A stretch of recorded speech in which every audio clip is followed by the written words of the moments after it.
So, pwede kayong mag-picture, mag-videos, pero bawal lang ang flash. And then, nalikod na ito, bunita ng iba ng artifacts, except lang po sa paintings. Okay? So, ako na si Vincent, I will be your tour guide for this morning. Okay, so, sunod na mga sir. So Moni, these are the first people living here in Davao. So these are the indigenous people or the Lumans na nagapuyo diri sa Davao.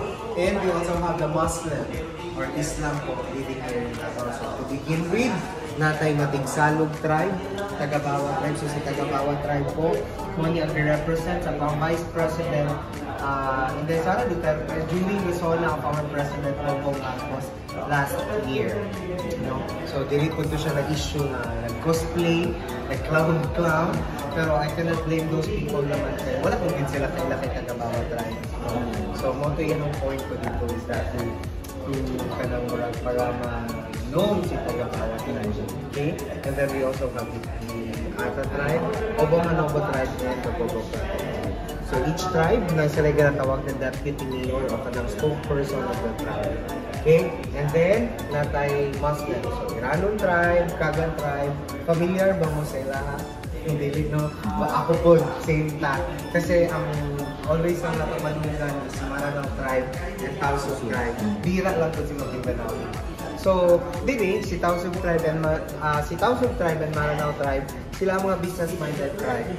So, most of them, sila ay nagabaligya o ng mga phone case, cellphones, or mga pagkaon. Kasagaran po sa ilahan na tribe na dito sa Rojas Night Market, sila yung nagabenta doon. So, maugit siguro na kanilahang era. And then, we also have the Sama tribe. So, Sama tribe, diri po dahil na belong ang mga Badjao. No, Badjao kay they used to beg, maglabay o basura, ana. So, diri sa una, way back 2002, ang mga Badjao, grabe kahasul. Musakag yun na sila sa jeep para lang mga yung kwarta. Tapos kung dili din matagal ng kwarta, lukon pag yun ka nga, gusto mo luwag ka, gusto mo labayan ka ba ito, na.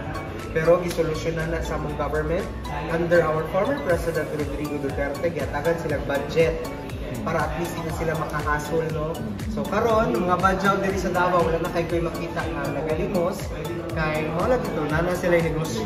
Ang negosyo nila, dili mo pwede na nakadako, meaning wala sila yung pwesto, wala sila katagang pwesto. So, ang ilahan ng negosyo, kay kanang ukay-ukay, nakahanger ang ukay-ukay, baligya nila, ilako nila, instead of begging, no? Baligya na lang sila. Para daw dili na sila tawag Badjao. Good job na daw. Pero, ang sad reality is that, maskin paon sa ang ilahang ibaligya or ang silang buhaton, wala na ka-exist si good job. Badjao yun sila. Yun lang. Okay? And then, kini naman, Tausug tribe. So, from the word Tausug, stands for, sa Bisaya, taong isog, no? Pero inside of them, mababait, butan man sila. Hindi lang po i-trigger. Tanawon tribe, na diri na belong ang mga politician. So, like Mangud na Dato, mga ilahang tribe. So, maupod niya ang represent sa itong Vice President, karong bago lang na sona sa itong President, mga ilahang isuon.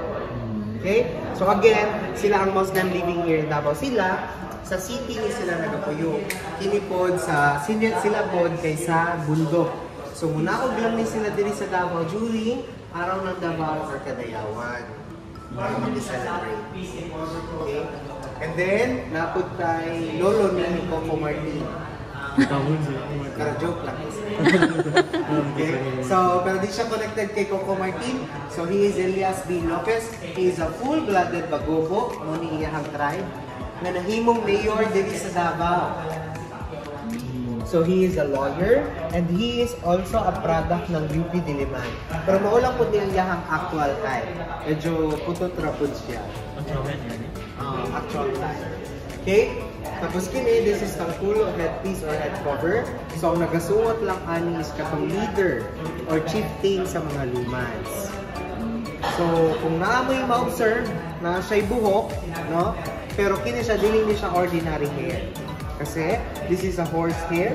Palatandaan na kung unsa kadaghan ang horse hair na nasa ilang tangkulo or headpiece, meaning, maupod ko kadaghan ang ilahang napatay sa battle.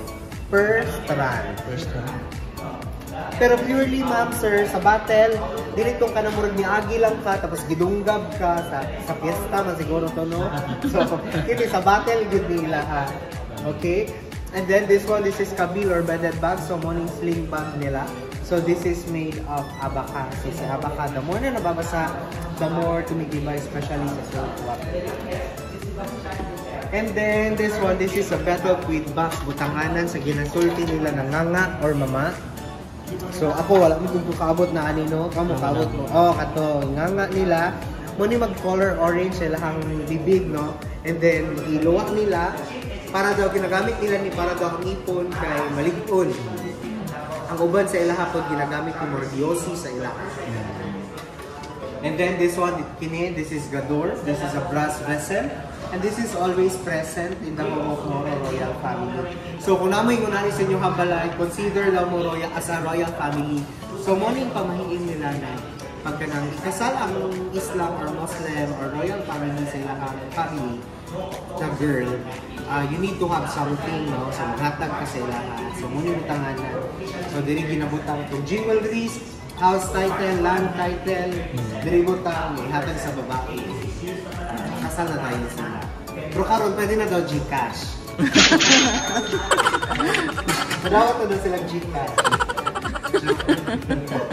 Okay.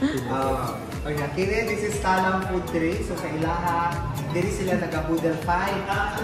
Diri sila nag-salo-salo. So social sa ilaha. Kaya this is made of brass. So depende po kung sa kadaghanon na napaniki na kadako. So yun. And then this one, this is Barong Big Knife with Scabar. So this is used by farming. Tapos ito naman, this is Kali Seko or Three Sword. Muna ang ginagamit sa battle or sa labanan. Okay. And then, this one, this is Datu Mama Bagu. So Datu Mama Bagu was the ruling chieftain of the Davao Grove area in the first half of 1800s. So he is a Magindanaon royal. So meaning, he is a Islam, no? And considered po siya as a hero diri sa Davao. Kaya he defended Davao City or Davao Wenyos against the Spanish colonizer. So mo ang version sa Lapu-Lapu, Magellan sa Cebu. Pero iba lang nila ang story. So mo to gi-attack ang Davao. So ang nag-attack sa Davao is kini, si Don Jose Cruz Maria de Oyanguren. He attacked Davao in 1848 para maging governor dito sa Davao City. Okay, so inattack kasi yung Davao, ma'am, sir. So yun. So sa clash nila or sa battle nila, sadly may namatay sa kanya. So yung namatay sa kanya is yung wife niya and yung anak niya. And then after that, he planned na mag-fight back pero hindi na nangyari yun kasi po namatay na lang din siya sa sakit na. Hanggang yung namuno na talaga is si Don Jose Cruz Maria de Oyanguren, yung namuno na Davao. So every leader kasi diba merong good and bad side. Sa kanya meron, sa kanya din meron. So yung sa kanya, he uplifted the Christianity here in Davao City. Kasi ang sabi nila na yung Davao City or yung Mindanao area is a Muslim area. Pero hindi po. Kasi 80% living here in Davao is Christian, 5% is the Lumads, and 10% is the Muslim. Okay? And then, ito naman po, this is the map of Davao River, town of Gasgara. So this is published in Madrid, Spain. And this is probably one of the first maps showing the Davao River. So going back, siya yung nag-uplift ng Christianity. So siya din ang nagpabiyod ng San Pedro Church. So ito yung mukha ng San Pedro Church noon. Pero ngayon kasi, kung nakapunta na kayo sa San Pedro Church, yung structure niya is parang barko na. Hindi na ganito. Okay? This is bangkaka or a log drum. So ito yung ginagamit ng indigenous people or Lumads during their festive days. So again, ito yung ginagamit ng mga lalaki.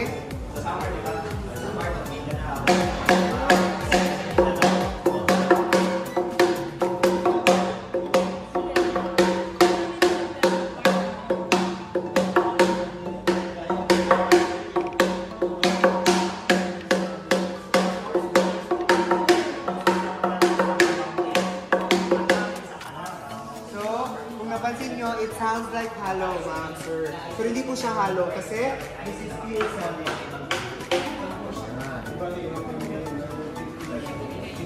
Ito naman ito yung ginagamit ng mga babae.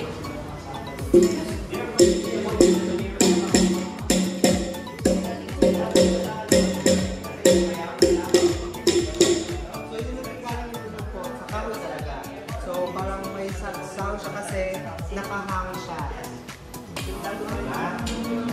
So, ma'am, pwede mag-try. Ako mag-video, ma'am.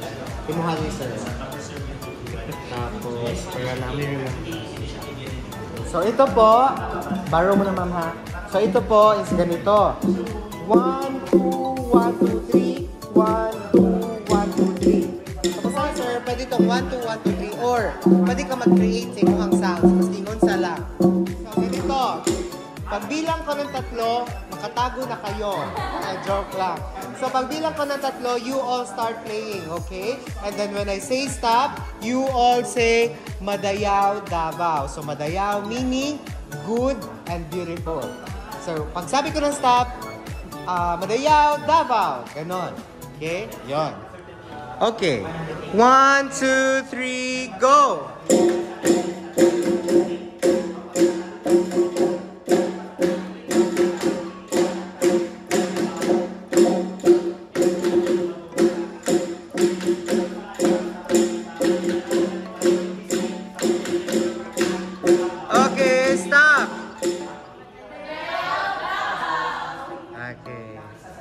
Very good.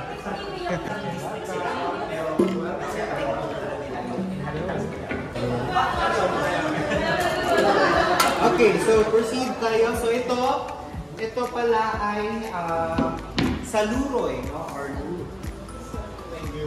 so ito yung ginagamit nila sa Lucas or indigenous people yun doon during their courtship, no? So sa kanila daw, pag yung girl ay hinaranahan gamit ito, so meaning sa kanila, ang ganda ng babae. Ganun. Tapos ito naman, this is kalinda or flute nila. So ginagamit nila ito yung parang sad moments, no? So kung may namatay, may ano, moira-moira.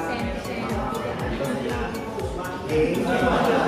And then, ito naman, this is gong or agong. Pero hindi po ito yung gong sa showtime. Na kung pangit yung boses mo, magugong ka. So sa kanila, gamit ito for like, for example, may calamity. So magbabang sila ng so, alam nila yun na may darating na calamity. So pag may kasala na mangyayari, dalawa. So alam na din nila yun. May kainan. The Little Tokyo here in Davao City. So this is located at Magsaysay Park, where andun yung mga malalaking barko. Pero ngayon kasi, transfer na siya dun sa may Sasa Wharf going to Samalaya. So, minsan pala, na kung gusto nyo makita yung mga tribal houses nila, andun sa Magsaysay Park, pwede kayo pumunta doon. Okay, yung actual house talaga nila. Alright?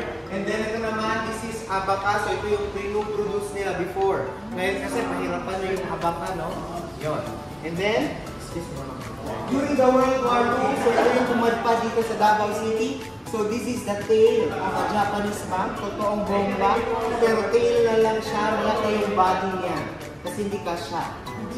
And then, during also the World War II, dinonate ng US. This is a Springfield rifle. Snake nila. Okay?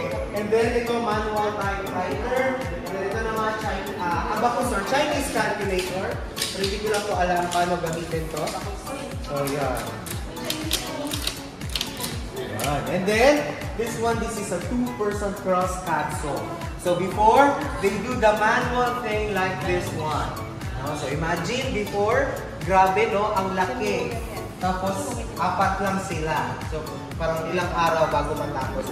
So, yun yung tinatawag nila na sa'yo, sa akin, sa Bisaya naman, sa imo, sa ako. Yan. So, may pahula tayo dito. Try nyo puhulaan kung ano ito. Pahula. Sige. No, wrong, ma'am. Wrong po. Sige pa. Sewing machine? Wrong, ma'am. Okay, sirap na. So, this is a foot-operated stapler. Ito naman naman, this is abaka din, pero coral-inspired lang. So, nilagyan nila ng spring, and then nilagyan nila ng color hanggang ito na siya. Okay? Okay, and then diba, na-mention ko kanina na yung Lumans or indigenous people, they don't have the specific religion but they believe in belief. So isa to sa belief nila, this is Mibuyan, she is a mother of fertility, kaya marami siyang breast kasi po, nag-feed siya ng mga babies. So ito din po yung pinaniniwalaan nila na kung hindi po kayo makaproduce ng baby, i-touch nyo lang daw si Mibuyan. Okay? Kambal daw. Charot. And then this is Rosa Munda. So Rosa Munda is a founder and the Dean of PWC. She is also the President and the Dean as well of PWU in Manila.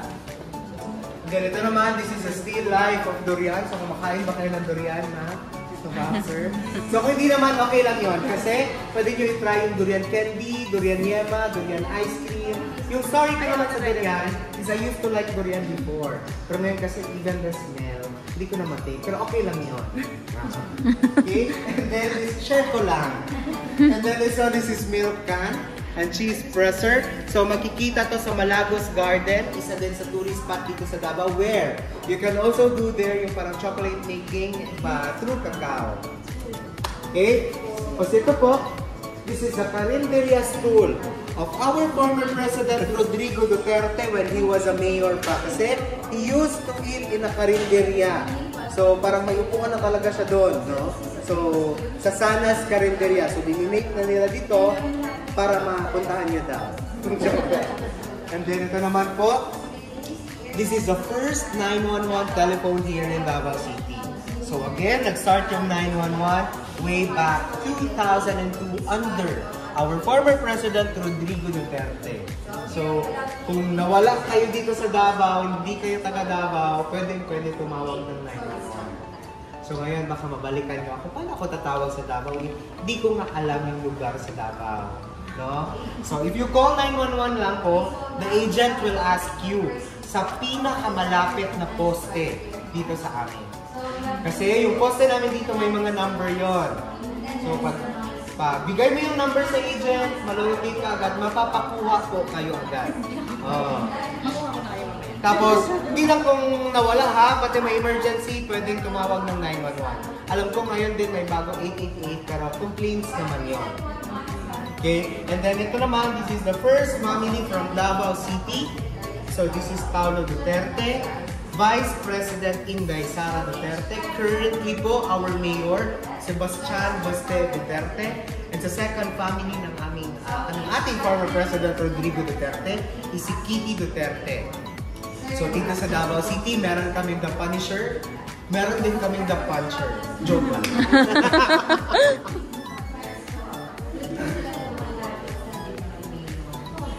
Okay, so dito na tayo sa highlight ko. So, this is the highlight of our museum. So, this is what we call the Tri-People Painting. So, si Tri-People Painting po represent the Christian, which is again 85% living here in Davao. 80 rather. The Lumans is 5% and 15% is Islam. Okay? So, as you can observe, pantay-pantay yung mga mata nila, right? Kasi po, dito sa Davao City, we don't have discrimination. Despite sa aming culture, differences, and religion, we live harmonious here in Davao City. So, yun, that would be all and then you'll get to learn something from me. So, ma'am, sir, pwede ko sa kayo picture. Tapos kayo din, ma'am. Thank you po.